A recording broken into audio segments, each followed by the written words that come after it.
Well, hey guys, and welcome back to my channel. If you're a parent and your child is stuck at home, one of your biggest fears is probably them regressing and specifically losing language while they're missing services and they're not in school.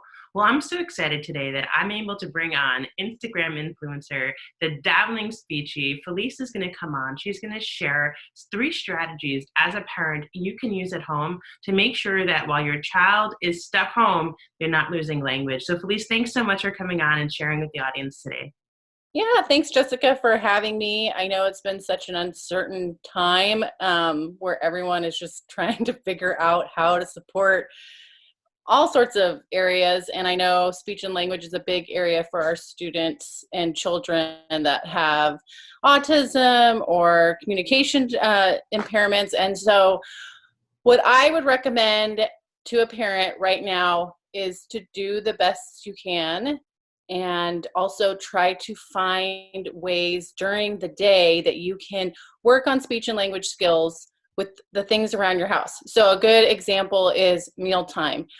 This is a great time where if you can just sit down with your family once a day at least. You know, I know some people are still having to work, but trying to find a time that you can sit down, share a meal. This is when you can work on social pragmatics for table manners, for conversation. You can work on, all those social skills for conversation, like their tone of voice, using the body language to show they're interested. So that is something embedded in your day. You don't have to do anything different.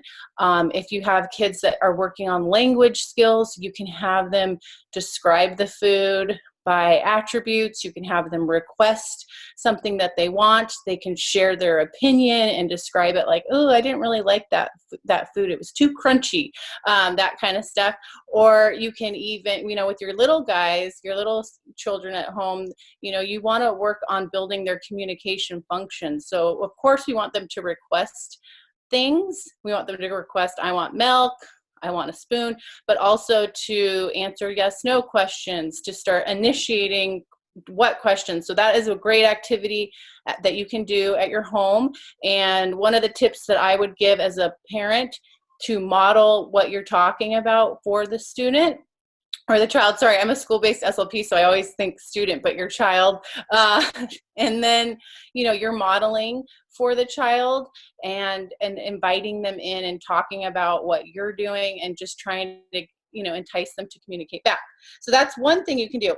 Another thing you can do that I think is really fun, it'll get a little bit of movement going, it's not a worksheet, is playing I Spy. So I do have a free I Spy activity for categories and noun functions that you can work on all sorts of language skills. And on there's a parent guide that shows you how, after you play the I Spy game, going around the house looking for items, how you can build speech and language skills. So if you have a student with articulation needs, a child with articulation needs, you can work on their speech sound by looking for items that have their speech word in it.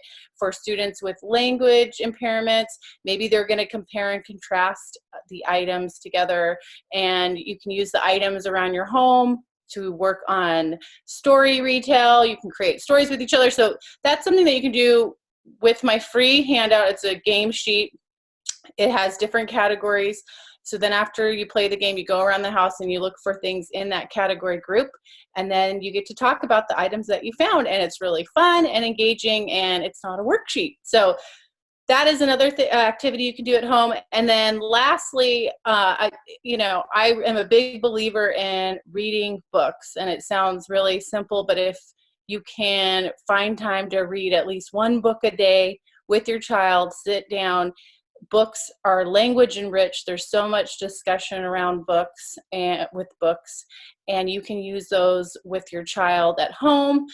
I love to read books and then also use the pictures to talk about what's happening in the book to build vocabulary. And one of the tips that you can do as a parent is try to ask WH questions that are open-ended. So if you're asking a yes/no question, or what is, you're going to get a one-word answer. So if you ask what is happening next, or what do you see the person doing, you're going to get, the likelihood is you're going to get a longer response from your child. And then if you're reading a book sometimes and your child isn't responding, what I will do is give 2 answer choices. So I will say, is the boy running or is the boy jumping? So that way I can see if the child is understanding some of the vocabulary that is being talked about in the book. And, you know, I will model as well. Modeling is a huge thing with our children, is modeling what they could be saying, modeling the language that you want them to say. You can use the pictures to describe the characters by attributes. So like, she's tall and blonde and likes to wear pink. You know, those are all attributes that you can talk about with a child.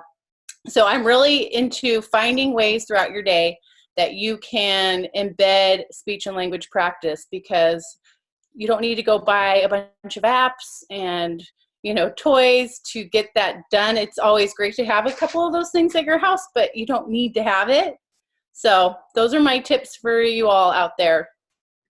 Yeah, thanks so much, Felice. And I was actually going to say the same thing as I was listening to you. Is a lot of times parents think they need to have all these tools. And a lot of the parents, even I've been doing teletherapy, and they're saying, oh, but I don't have the stuff you have. And I think it's important to have parents understand that, you know, these strategies to help your child talk, you can do it with anything.